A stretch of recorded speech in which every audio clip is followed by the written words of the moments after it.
Hello and welcome back to another season of Assault Rumble. In this video, I'm going to be showcasing my initial teams for each fight. Sadly, this time we can't do all missions in one team, but it's okay, they're pretty easy to do separately. But before we dive in, please consider subscribing for more OPGC content. It doesn't cost you anything and it makes a huge difference for me. So we start with the new boss this time that we never seen before.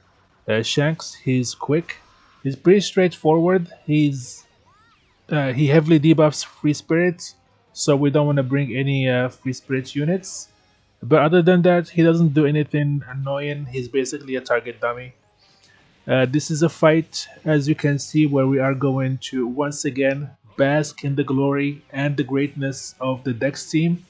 If you've been following uh, my channel for a while now, you know that I'm the official Dex team merchant in Assault Rumble.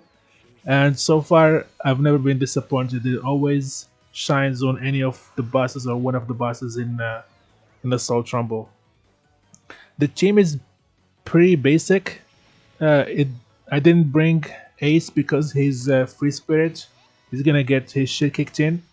But that's not an issue because he is replaced with the great anti-quick unit in Lucci.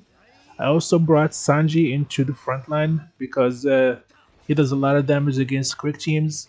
With Uta playing the support role offensively and defensively with her shields and special CT increase, which makes this team work very well with the other four damage dealers. Kaido and Pell are a staple in the Dex team. They don't need any introduction. This is probably gonna be the highest damage team you can get without the new units. Even with the new units, I'm pretty sure that they don't bring too much. Maybe the worm guy, Jupiter. I don't have him, so I didn't bring him here. And the Dex Rare Recruit does some kind of effects in Assault Rumble, but I don't see it being that impactful because it basically buffs world government and navy units, and this team runs around none of those units basically, besides Lucci.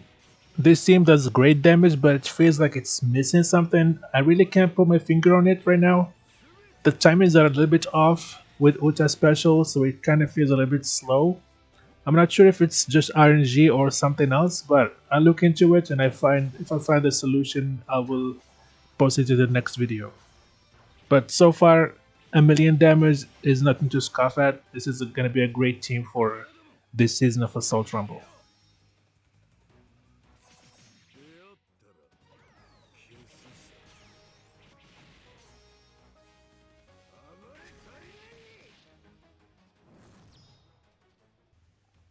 The second boss is INTIAL. You should not bring any shooters to this fight. This is the boss that I dislike the most in this game mode, especially when you have to face him with slashers because he does too much damage despite getting nerfed. There used to be four of them. There used to be a fourth unit with them in Green Bull that was doing some crazy work, but thankfully they removed him, but it's still an annoying fight. I went in with a fully offensive team with Shanks and Yamato being the only ones that offer some way to mitigate damage in forms of defense and half stats. And yeah, it was a kind of a big oof. The damage was there, but I barely survived. Yamato applies half stats, which reduces incoming damage. You just have to be lucky and land her special on more than one target. And Shanks gives a ton of HP and defense up to Psi units, in addition to his damage and special CT.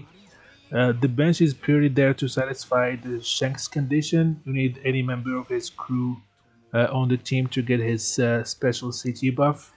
The variance and RNG on this setup can be frustrating. You'll see why at the end of the clip. Memory, Sanji, and Garp are absolutely destroyers of Int unit, as most people know. They do crazy damage, and Gear 5 Luffy brings a variety of buffs, and he can tank a lot of hits in addition to his revive. I also experimented with a slasher free spirit Psi variant. You can see the footage on the left of the screen. and it wasn't that great compared to the damage of this team. Sai have a lot of good units, especially with the Venus Zoro. I'm sure there is a good balance to strike and a good combination that can survive the 2 minutes of slaughter and also do pretty good damage. I just haven't found it yet, and when I do, I'll post it in the next video, so stay tuned for that. I also noticed that while having high HP and units not die helps your score, doing more damage counts even more in the final score calculation. On multiple occasions where my teams get almost wiped out, like the case here, I still get a higher score than the team that does a little bit less damage but also have all the members stay alive. So just focus on doing more damage. And finally, the Whitebeard fight. He debuffs fighters. I don't have a lot of good int striker characters that would do crazy damage because most of them are pretty recent units, like the PvP Rare Recruit Lilith and the Legend Garling, for example.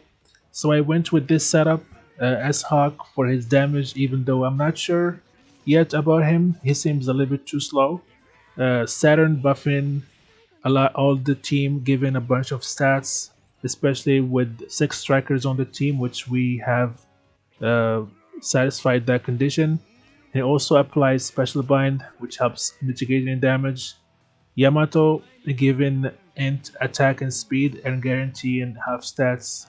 On top of that, it's pretty good for the team. Puddin is our special CT battery. She gives 30% to int units on a 22-second special and a stacking attack buff, on top of giving int HP and debuffing powerhouse, which some of these units are powerhouse. And finally, Roger Crew, because they have solid, well-rounded kit. They do crazy damage, especially when they go below 40% HP. That's why I put him in the middle there so he can take damage. The bench is there to fulfill the requirements for the 6 strikers for Saturn. There's other honorable mentions like Apu. He buffs int, speeds, and CT, and debuffs side the defense and also deals damage through defense. Smoker is an amazing buffer for int and driven characters, and of course applies 20 seconds special bind that stacks with the Saturn special bind. The Sword Crew for their ability to lock down the enemy and providing shields. The downside to them is that they don't do damage, which makes the team do less damage overall. They're in the same boat as Smoker in that aspect. And if you have the latest PvP rare recruit Lilith, she's insane. You can replace S-Hawk with her and probably get better results. Anyway, stay tuned in the next few days. If I find better teams, I will be posting them here. Hope you find this video helpful. Please like and subscribe for more One Piece Treasure Cruise content, and have a nice day.